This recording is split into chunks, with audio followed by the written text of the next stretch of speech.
Bien, chers amis, bienvenue à cette 38e vidéo. Et alors aujourd'hui, un programme de rêve. J'espère être à la hauteur, je prie Dieu de m'accorder le ton juste. Nous avons la parabole de l'enfant prodigue suivie de la parabole de l'économe infidèle. Et attention, c'est pas moi qui choisis de les embrocher l'une à la suite de l'autre. C'est Saint Luc qui le fait. Donc, si vous ne croyez pas la Bella-Guérie, croyez Saint Luc.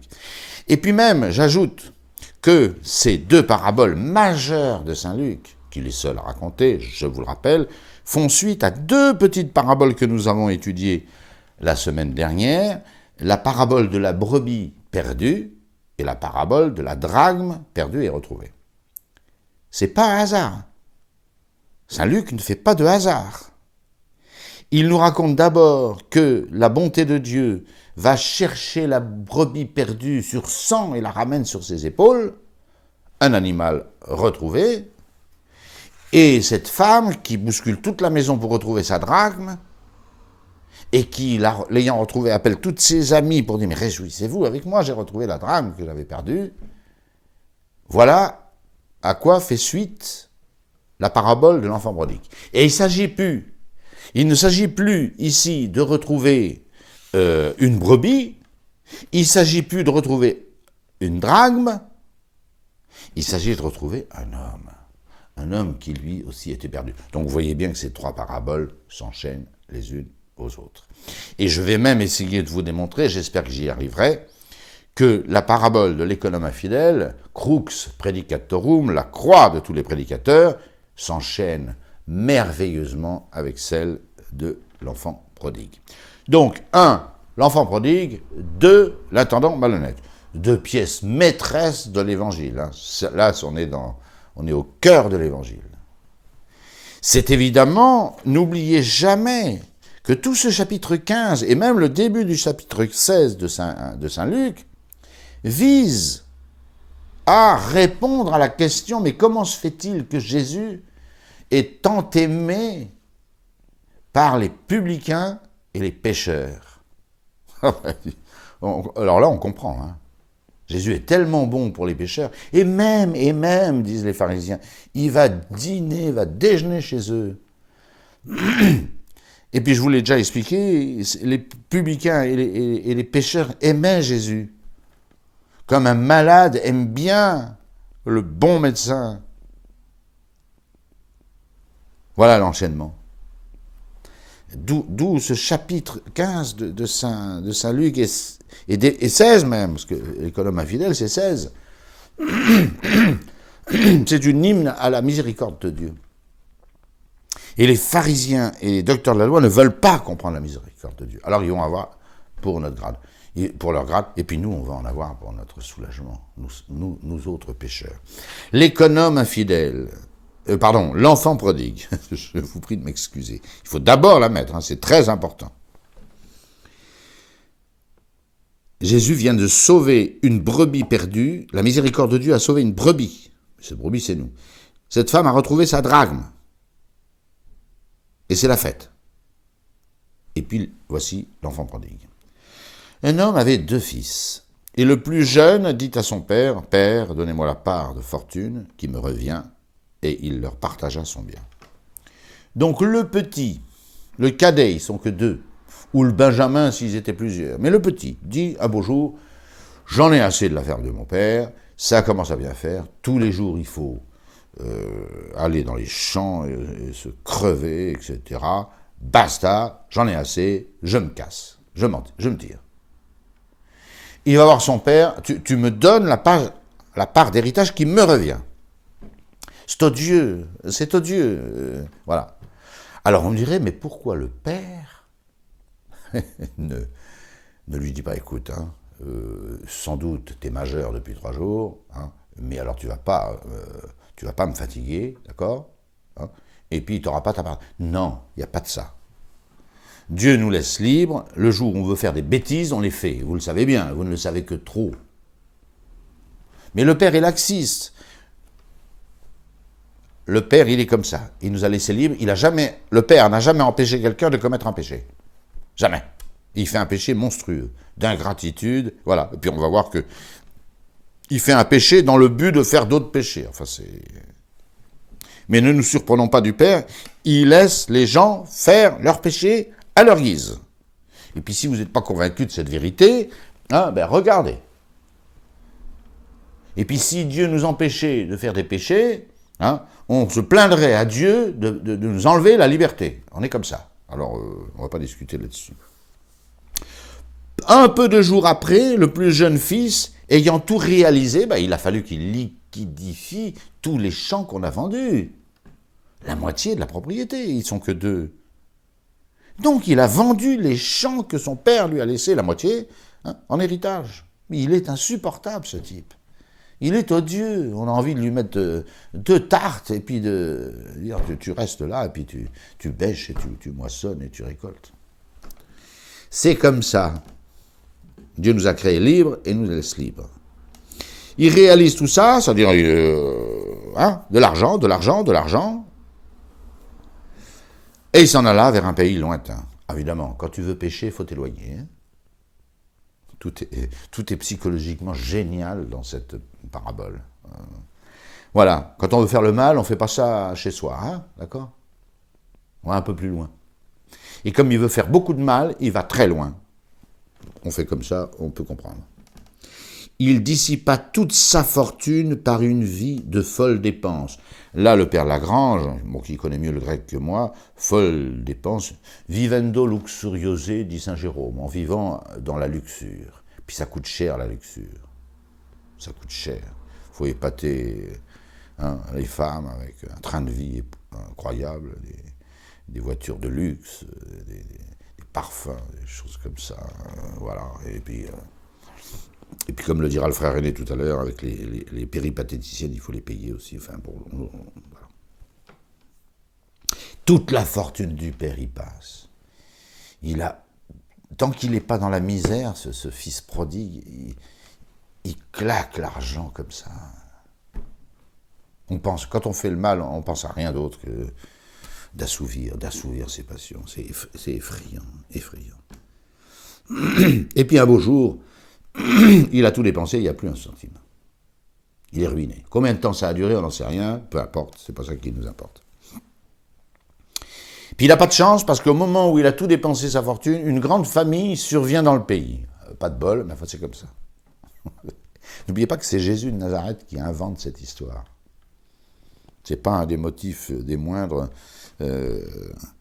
pour aimer un tel maître, aussi fin et aussi pointu. Pas de bol, il n'a plus un centime, et une famine survint dans le pays. Vous savez ce que c'est que la famine? Pour ceux qui ont connu, comme la génération de mes parents, hein, les rationnements de la guerre, ils savent ce que c'est. Hein. Mon père, Georges Laguerre, pendant la guerre, il avait perdu 30 kilos. sans partir sur le front, puisqu'il était dans les PTT. Voilà. On n'a pas de quoi se mettre sous la dent. Qu'est-ce qui fait la misère? Pour l'instant, il pense à rien. Il pense à manger. Il a claqué toute la fortune de son père hein, avec les péripatéticiennes. Hein. Il commençait à sentir la gêne. Ah, ça fait longtemps. Il n'a jamais senti la gêne jusqu'à présent. Il était chez son père, qui le nourrissait au jour le jour, avec tous les serviteurs sous ses ordres, etc. Et puis il a claqué toute la fortune du père. La gêne, il ne connaît pas. Ah, mais oui, mais quand tu commences à avoir faim, changement de décor. Il alla s'attacher à un des citoyens de ce pays. Ouais, mais en temps de famille, on va pas lui mettre du caviar et du foie gras tous les jours. Hein. Faut pas rêver. Hein. Tu veux travailler? Il l'envoyait dans ses champs pour paître les pourceaux. Il y a des bêtes plus faciles à paître que les pourceaux. Toujours invention de Jésus de Nazareth. Hein. Il avait envie de se remplir le ventre des caroubes, les légumes les plus dégoûtants qu'on file au porc. Que mangeaient les pourceaux, personne ne lui en donnait. Il ne pouvait même pas prendre sur la nourriture des porcs. Avec son salaire de misère, il ne pouvait même pas s'acheter un bout de pain. Et personne ne voulait lui en donner. Parce qu'il y a des contremaîtres qui sont là, non, tu veux manger ce que mangent les porcs, tu ne manges pas ce que mangent les porcs. Ça, c'est le péché. C'est le péché, c'est la misère épouvantable du pécheur. Que c'est bien décrit. Alors, un beau jour, combien de temps, quelques semaines, quelques mois, 1 an, 2 ans, j'en sais rien. Il se dit, mais attendez, c'est pas possible. C'est pas possible. Je peux même pas manger les caroubes des pourceaux. Lui qui était le bras droit ou le deuxième bras de l'entreprise de son père, mirobolante. Tout est important. Il rentre en lui-même. Toute conversion commence comme ça. Hein. C'est pas un fait extérieur, une conversion. C'est une réflexion. Je suis complètement stupide. Je suis complètement... Je suis malheureux, mais je suis crétin en plus. Je suis un crétin. Un pauvre type. Au sens vraiment qu'on l'emploie aujourd'hui. Hein. Il se dit combien de mercenaires... Moi j'étais fils de l'entreprise. Combien de mercenaires de mon père ont du pain de reste. Et moi ici, je meurs de faim. Je vais claquer. C'est ce que fait de nous le péché. Alors écoutez bien, il commence à réfléchir. Enfin, il réfléchit. Enfin. Mais il a mis le temps. Hein. Voilà ce que je ferai. Et là, il prépare son discours. Tout est important. Il prépare son discours. Je me lèverai, j'irai vers mon père et je lui dirai. Donc, je ne peux plus tenir. Hein, je rentre chez papa. Je rentre chez papa. J'irai vers mon père et je lui dirai. Et là, on peut dire, écoutez bien, c'est très important. Vous allez voir que je ne trafique pas. Il prépare son discours, parce que rencontrer ce père qui l'a trahi comme ça, donne-moi ma part d'héritage, je réalise tout et je me tire péché très loin de là.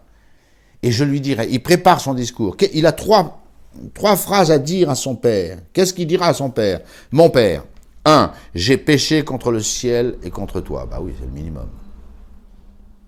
J'ai péché contre le ciel et contre toi. Il a quand même la foi. Hein. Il sait très bien que l'injure qu'il a fait à son père, il l'a fait au ciel aussi. Tout péché, on peut léser les prochains, on peut léser ceci, on peut léser cela, mais tout péché, on lèse d'abord Dieu. J'ai péché contre le ciel et contre toi. 1. 2. Je ne suis plus digne d'être appelé ton fils. Faut pas rêver. Faut pas rêver. Ce père, je vais lui dire que j'ai péché contre le ciel et contre lui, mais je ne suis pas digne de redevenir son fils comme si de rien n'était. C'est impossible. Il n'y croit pas lui-même. Magnifique. Et 3, mais ça, il n'aura pas le temps de le dire, comme vous allez voir, traite-moi comme l'un de tes mercenaires. Puis comme ça, je pourrais quand même manger un peu de pain, parce qu'ils en ont à satiété. Extraordinaire. On n'est pas au bout de nos surprises. Et en se levant, il revint vers son père. Comme il était parti très loin, le voyage est loin, et il est là, il n'a rien dans le ventre, il a des guenilles sur lui, il pue, il est parasé, il est sale, c'est une loque humaine. D'ailleurs, on va le voir. C'est pas moi qui invente ça. Il a un long voyage à faire, rien dans le ventre, et il ne s'est pas lavé depuis, enfin bref. Comme il était encore loin, son père l'aperçut. Alors cette petite phrase demande à être méditée. Ça veut dire que depuis son départ, quelques années peut-être, le père tous les jours attend ce fils. Aucun père de la terre ne fait ça. Il lui a piqué la moitié de l'héritage, il est parti chez les prostituées, on va le redire parce que le frère aîné le dit. On ne l'attend plus. On souhaite même qu'il ne remette jamais les pieds dans le domaine paternel. Attendez, c'est comme ça qu'en font tous les pères de la terre. Qu'est-ce qu'il viendrait faire chez nous après le coup qu'il nous a fait? Or, on voit que quand il est encore loin, son père l'aperçut. Ça veut dire que tous les jours, le père monte sur la terrasse. Il espère apercevoir en haut des collines un petit peu de poussière qui descend comme ça, de façon incertaine. Et si ça pouvait être mon fils? Non mais c'est inouï. Il n'y a aucun père de la terre qui fait ça. Aucun. Cherchez pas. Cherchez pas. Peut-être un père de la terre, bon, finalement, je me tais, il est revenu, bon. Mais lui, il attend, depuis le départ de son fils, il l'attend tous les jours. Il attend ce petit nuage de poussière qui pourrait être son fils. Sinon, il ne l'apercevrait pas de loin. Comme il était encore loin. Son père l'aperçut, puis un père, ça sait reconnaître son fils. Attendez. Il fut saisi de compassion. C'est pas le fils qui est ému de cette rencontre, c'est le père qui est bouleversé, parce qu'il attend son fils depuis des années. Le père, le vieux papa, court, il se jette au cou. C'est pas le fils qui se jette au cou du père, c'est le père qui se jette au cou du fils. Inouï. Et le couvre de baisers. Voilà. Alors le fils, il est un peu gêné, quoi. Mais il a préparé son discours, souvenez-vous, il a préparé son truc. Il a 3 points dans son discours. Mon père, j'ai péché contre le ciel et contre toi. Je ne suis plus digne d'être appelé ton fils. Et 3, traite-moi comme l'un de tes mercenaires. Voilà le discours programme du fils. Pas facile de rencontrer ce père. Puis il est tellement surpris par l'accueil du père que... Bon, mais il va commencer son discours, mais il n'aura pas le temps de le finir. Sur les 3 points de son discours, écoutez bien, il a le temps d'en dire 2. Et le père va lui couper la parole. Alors le fils lui dit, « Mon père, 1, j'ai péché contre le ciel et contre toi. » Là, ça passe encore. « Je ne suis plus digne d'être appelé ton fils. » Et là, le père lui coupe la parole. Il n'a pas le temps d'achever son discours. Le père lui dit, dit à ses esclaves, il est sorti, les esclaves l'ont suivi, bien sûr, les mercenaires.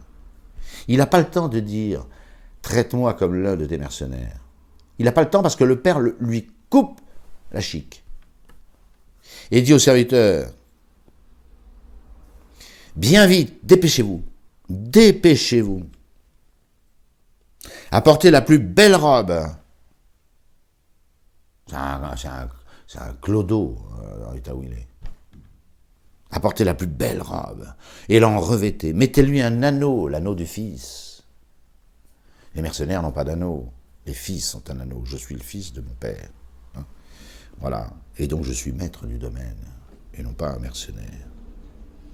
Mettez-lui un anneau à la main. Et des souliers aux pieds, bien sûr qu'il avait plus de quoi se payer une paire de grolles, ça c'est clair, voilà. Amenez le veau gras, attention, hein. Tout à l'heure il sera question de chevreau, là c'est un veau, c'est-à-dire ce qu'on a de mieux.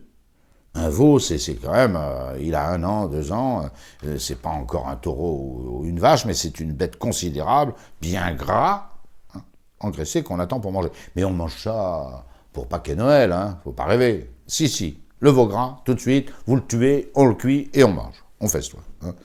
Et le père fait la fête. Tuez-le. Mangeons joyeusement. Car mon fils que voici était mort et il est revenu à la vie. Il était perdu et il l'a retrouvé. Ce père est obsédé par son fils. Obsédé.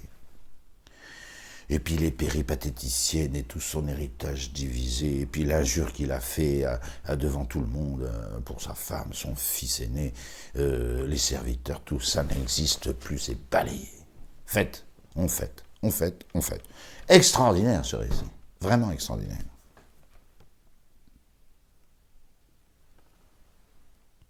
Alors là, c'est plus une drachme retrouvée, c'est plus une petite brebis retrouvée, c'est son petit. C'est son petit, son cadet, son Benjamin, s'il avait plus de 2 enfants, mais rien ne le dit. Hein. Il était perdu, il est retrouvé.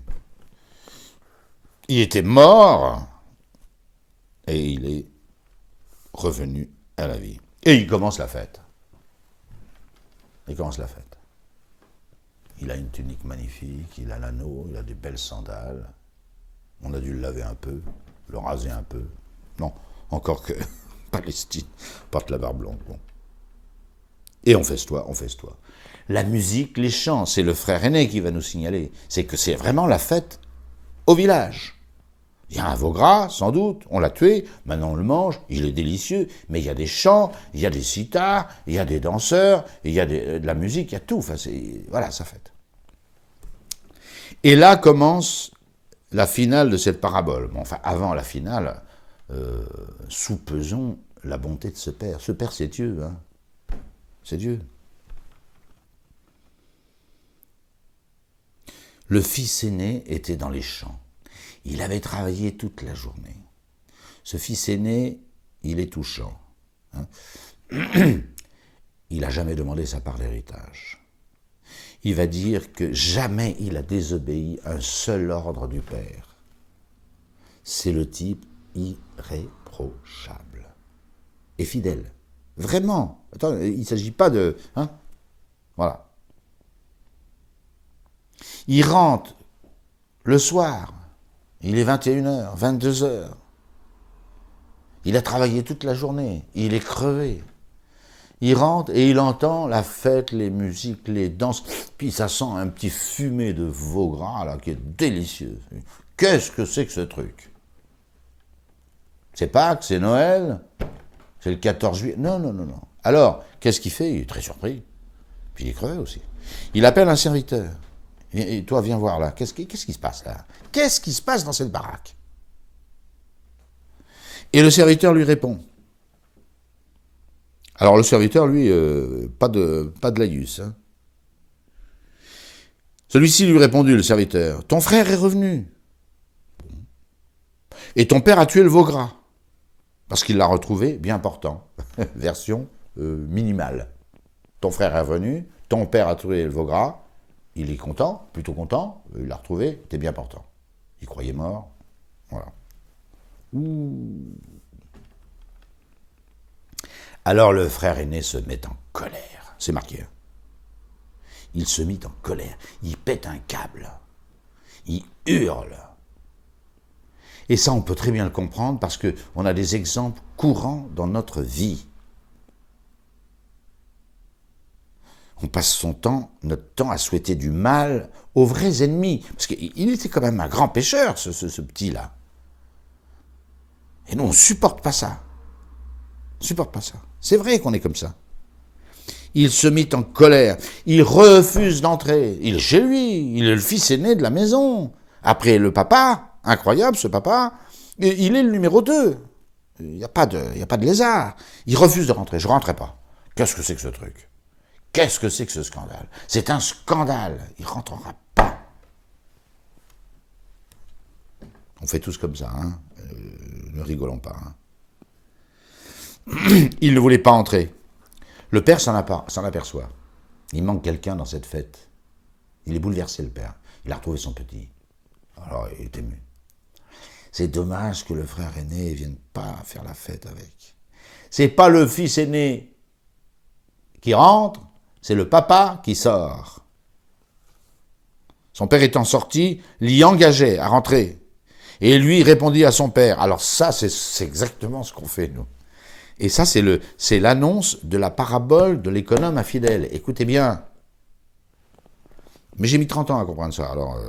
hein. Voilà tant d'années que je te sers. Pierre, il dit pas ça, il dit même pas à mon père. Il est furieux, il sort d'une colère noire. Qu'est-ce que c'est que ce travail? Voilà tant d'années que je te sers. Ces paroles ont été prononcées violemment. Violemment. Je n'ai jamais désobéi à un seul de tes ordres. Et c'est vrai. Et c'est vrai. Et à moi, tu n'as jamais donné un chevreau. Entre un veau gras et un chevreau, hein, c'est du 1 pour 10. Au point de vue de l'argent, et puis voilà. Ça fait des années que je te sers. Hein. J'ai jamais désobéi à un seul de tes ordres. Et tu n'as jamais tué un chevreau pour moi. Écoutez bien, pour festoyer avec mes amis, le plus normalement du monde. Mais lorsque ton fils se tient fils, ton fils, c'est comme vous savez les parents, hein. Mon fils vient de réussir son bac, ton fils vient d'échouer d'échouer à son bac. Un nul, quoi. Ton fils est un nul, mon fils est un génie. C'est exactement ça, là. À moi, tu ne m'as jamais donné un chevreau pour faire soyer avec mes amis. Mais lorsque ce fils, le tien, ton tien fils, hein, qui a mangé tout son bien avec les courtisanes, les prostituées, on sait très bien ce qu'on dirait dans les bistrots, hein, qui est allé au... Voilà, excusez-moi, mais c'est ça qu'il faut comprendre. Dans le premier récit, Saint Jérôme, vivendo luxuriose. Il vit un peu dans la luxure. Mais le frère aîné, il ne va pas se gêner. Tout ton bien qui t'a volé il y a quelques années, il l'a dépensé chez les péripatéticiennes et les courtisanes et les prostituées. Alors ça, c'est magnifique. Vous voyez, le chevreau, par rapport au veau gras, et puis il vit mal, mais là, il va chez les prostituées. Et revenu, tu as tué le veau gras pour lui. Quel père tu es? Mais son père lui répondit, « Mon enfant », lui, il l'a pas appelé mon père. Hein. Il a hurlé sa douleur. Il n'a pas dit, mon père, écoute, non, quand même, bon. Non, pas de ça. Il n'a même pas appelé son père, il était en colère, hein. Il a parlé, qu'est-ce que c'est que ce truc? C'est inadmissible, inadmissible.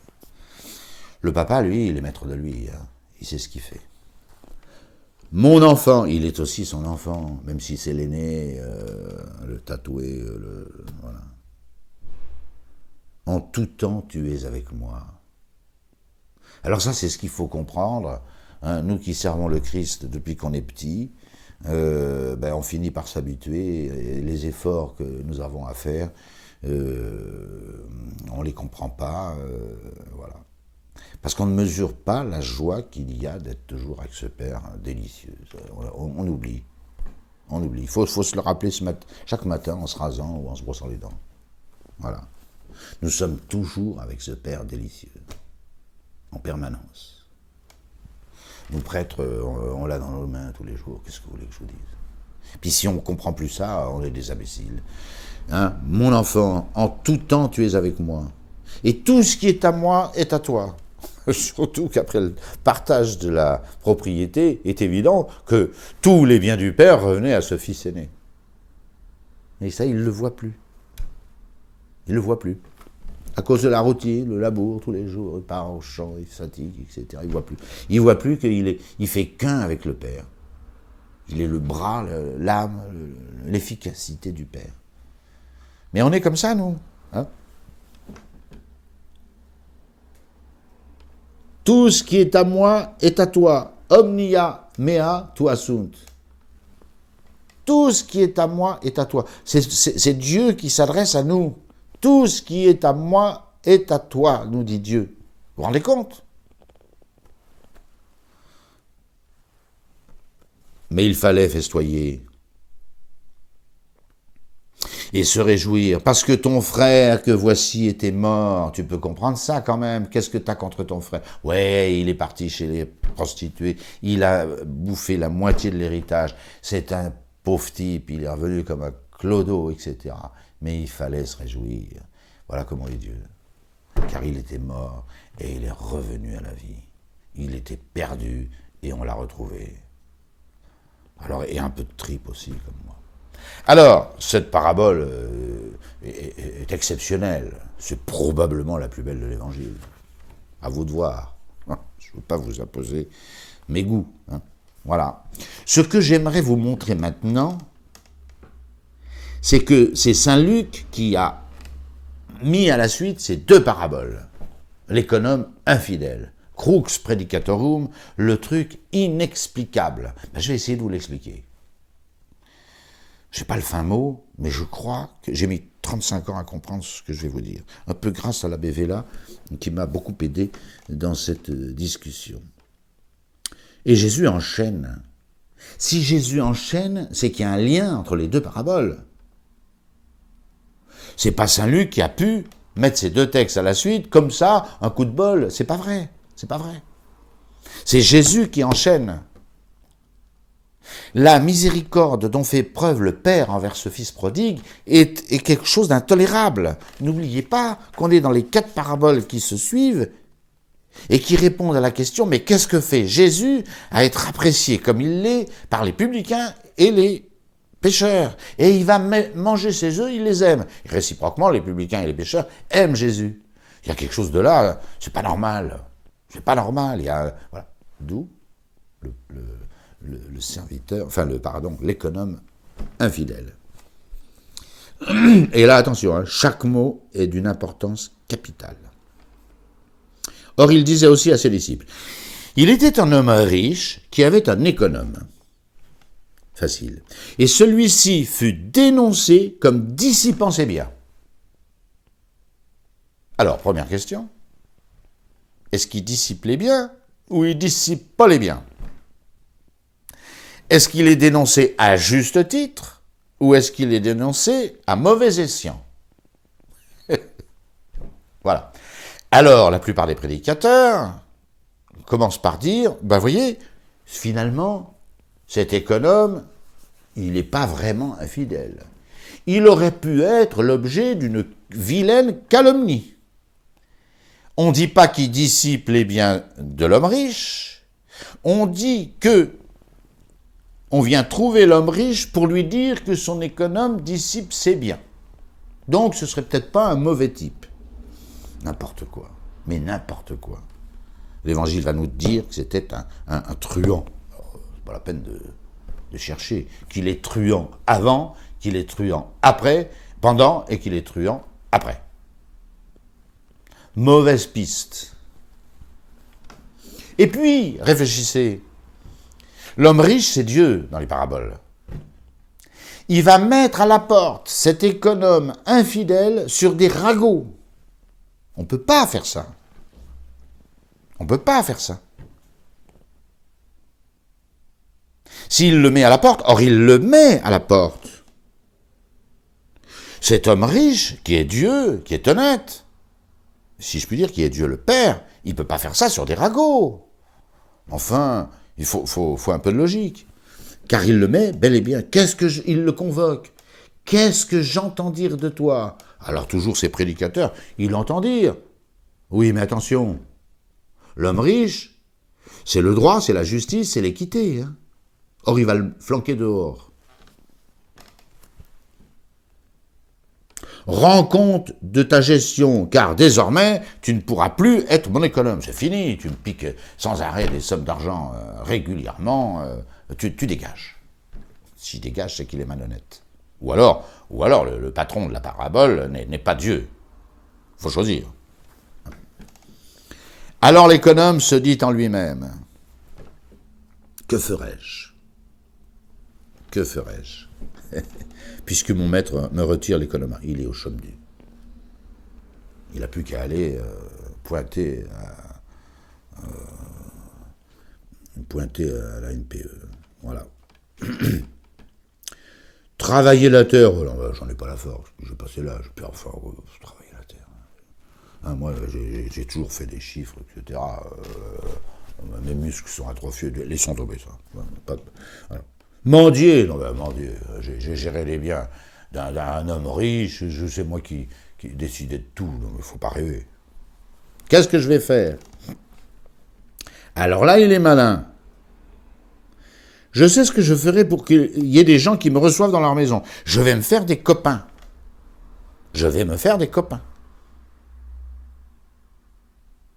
Et comme ça, je pourrais aller manger chez l'un, dormir chez l'autre, festoyer chez l'autre, etc. Parce que, voilà. Et pour ça, faut leur faire quelques faveurs. Bon, ils ne rentrent pas dans la franc-maçonnerie pour que les copains l'aident, mais il y a quelque chose qui ressemble. Alors, il convoque un à un tous les débiteurs de son patron. Attention! C'est pas son argent à lui qui remet. On peut toujours remettre nos dettes, nous, hein. Voilà, quelqu'un vous doit 1000 euros, on dit, bon, allez, t'es fauché, tu me donnes 500, puis on n'en parle plus. Bon. Mais ne me mets pas ici. On ne remet pas les dettes d'un autre. Attendez. N'oubliez pas cet économe infidèle. Il va remettre les dettes de son patron. C'est capital à comprendre dans cette parabole, capital. Alors il les fait venir un par un, ça le détail est très simple. Hein. Il dit au premier, tu dois combien à mon maître? À mon maître? Il se trompe pas, c'est pas lui qu'on lui doit. On ne peut remettre évidemment que les dettes qui sont les nôtres. Allez remettre les dettes d'un autre, vous allez voir la tête de l'autre. Il va vous le faire savoir. Hein. Combien dois-tu à mon maître? 100 barils d'huile, ça fait de l'argent. Hein. Bon, il lui dit, allez, prends ton billet, assieds-toi vite et écris 50, moitié. Ouf. 50 barils d'huile qui sortent de la poche de l'homme riche. Il va pas par le dos de la cuillère. Ensuite, il dit à un autre, et toi, tu dois combien à mon maître? 80 mesures de froment. Prends vite ton billet, écris, 100 mesures de frein. Et écris vite 80. Bon, c'est moins, hein, voilà. Et alors là, le coup de théâtre. Le coup de théâtre. Le truc incompréhensible. Le maître le vire parce qu'il dissipe ses biens.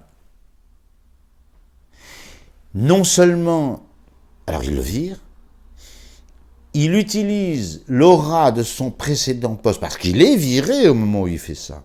Il recommence à voler son maître, car je vous ai démontré qu'il était malhonnête. Sinon, c'est le père de famille qui, lui, n'est pas clair dans sa tête. Hein. Voilà. Il recommence à voler son maître. Et son maître ne trouve rien d'autre qu'à le louer. À dire, ce type-là est étonnant, il est doué, c'est un super doué. Il est super doué, cet économe. C'est l'évangile, il est super doué. Et le maître loua l'économe injuste. Injuste, vous voyez qu'il est injuste. Il a grugé 2 fois son maître. Une fois pendant qu'il était économe, et une deuxième fois, il recommence, il continue, il a l'habitude. Il vole encore. Et le maître, il ne trouve rien d'autre qu'à le louer. De ce qu'il avait agi avec sens, avec habileté, avec ruse. Car les fils de ce siècle sont plus avisés entre eux que les fils de la lumière. Alors, il y a évidemment un sens moral à cette parabole. Et je ne vois pas pourquoi il gêne les prédicateurs, et je ne vois pas pourquoi il gêne les fidèles. Ayons dans le domaine du surnaturel, dans l'optique de la vie éternelle, la même habileté qu'on voit déployée à cet économe. Ah oui. Nous prions les saints, nous faisons des œuvres, voilà, hein, la charité qu'on fait avec un autre, le pardon des offenses qu'on fait avec un autre, hein, c'est habile. Imaginez quelqu'un qui vous a insulté longtemps, vous lui avez vraiment pardonné, lorsque vous arriverez au ciel, il vous dira, mais attendez, il dira à Dieu, mais attendez, vous pouvez pas, il m'a pardonné moi, vous n'allez pas le condamner lui. Il faut un peu de réciprocité, il faut renvoyer les ascenseurs. Il n'y a aucun doute que, au sens moral, l'habileté de cet économe, voleur, truand, avant, pendant et après, est remarquable. Mais ça ne suffit pas, évidemment. Parce que c'est vrai que vous ne trouvez pas un deuxième récit de l'Évangile comme celui-là. Jamais. Jamais. Jamais. Pour une morale aussi, j'allais dire, prosaïque, Jésus n'aurait jamais inventé une histoire aussi tarabiscotée, où on voit le maître de maison louer l'habileté. L'habileté. Il se fait voler avant, il le vire à bon escient, il recommence à le voler et il le loue. Il y a un mystère dans cette parabole. Voyons, il y a un mystère. Ben, je vais vous dire, moi, ce mystère. Et je ne vois pas d'autre solution. Et je n'ai pas inventé ça. Hein. C'est dans quelques pères de l'Église. Quel est le problème? Le problème de base, vous ne l'avez pas oublié, c'est que Jésus est très bien avec les pécheurs. Et les pécheurs apprécient beaucoup Jésus. Or, la justice des pharisiens ne s'accommode pas du tout avec cette attitude réciproque des pécheurs et de Jésus. Mais pas du tout. Jésus passe son temps à remettre les dettes. Ah! À celui qui doit 100, Jésus dit, tu écris 50. On verra le reste, voilà. À celui qui doit 100, mesure le froment, écris 80, et puis tire-toi, ça ira bien comme ça. C'est exactement ce que fait Jésus. C'est exactement ce que fait Jésus. Et voilà qui explique toute l'attitude du patron. Le patron, c'est Dieu le Père. C'est Dieu le Père. Il trouve que cet économe est génial, qui remet les dettes à lui faites, à lui Dieu le Père faites. Il est génial. Hein? Voilà, et voilà pourquoi tout s'explique. Voilà pourquoi il le met à la porte, hein, sans injustice. Parce que Jésus fait miséricorde. Et Dieu le Père aime ça. Il le met à la porte parce que sachant qu'il va encore faire encore mieux dehors que dedans. Voilà. Et Jésus nous remet nos dettes. L'économe infidèle, c'est lui. C'est lui. Et c'est lui qui explique la miséricorde de Dieu. Dieu devrait nous exiger jusqu'à la dernière obole, comme dit l'Évangile. T'as péché pour 100, tu vas rendre 100. Puis il n'y a pas de rabiot. Mais l'économe infidèle, hein, et il devient notre ami, et il se fait des amis. C'est nous, ses amis. Nous sommes les amis de cet économe infidèle, extraordinaire, qui roule son père. Oui, je dis bien, il roule son père dans la farine pour nous sauver la mise. Et à nous tous qui devons 100, 200, 500, 1000, il nous remet nos dettes. Et il a quelque autorité pour le faire. Voilà. Bienheureuse malhonnêteté pour les débiteurs que cet économe infidèle. À chaque fois que nous avons péché, nous avons contracté des dettes envers Dieu. Cet économe spectaculaire est d'une bonté invraisemblable. Explique à Dieu qu'on ne doit pas 100, qu'on doit que 50. On ne doit pas 100, on doit 80. Il remet. Voilà. Et il se fait de bons amis. Hein. Et le père, son patron est content. Il est content. J'ai trouvé un économe, mais du tonnerre. Un économe qui n'est pas strictement juste, qui sait remettre les dettes. Et ça plaît au père. Il loua l'économe infidèle. Et il est beaucoup plus habile que n'importe quel économe de cette terre à remettre les dettes. Il remet les dettes. Voilà.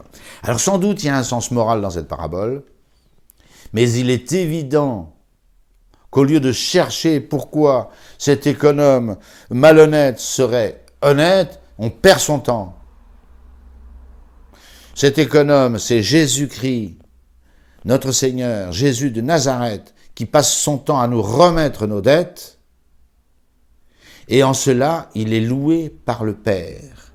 Et il se fait des amis, dont j'espère vous êtes, hein, voilà, des amis pour les tabernacles éternels. C'est tout. Je ne vois pas d'autre explication de cette parabole. Voilà. Et Jésus était... Alors, quand je vous disais la dernière fois que Jésus parle toujours de lui, ben voilà. Jésus s'est comparé à un Samaritain, vous ne l'avez pas oublié. La pire des races, hein, et des traîtres pour un Judéen, un Juif de Judée. C'est pas étonnant qu'il se compare à un malhonnête homme. Or, il y a quelque chose de malhonnête dans la miséricorde. C'est injuste, la miséricorde. Ça n'est pas dû par définition. On ne va pas se répéter. La justice, tu dois ça, tu rends ça. On est insolvable. Qu'est-ce qu'on va faire? On va mendier à qui? On va bêcher la terre. On ne sait pas faire. Alors, on va aller trouver cet économe infidèle et le supplier de nous remettre nos dettes. Et on se fait des amis. Et lui se fait des amis. Hein, et il les accueillera dans les tabernacles éternels. Loué soit l'économe infidèle. Je vous remercie.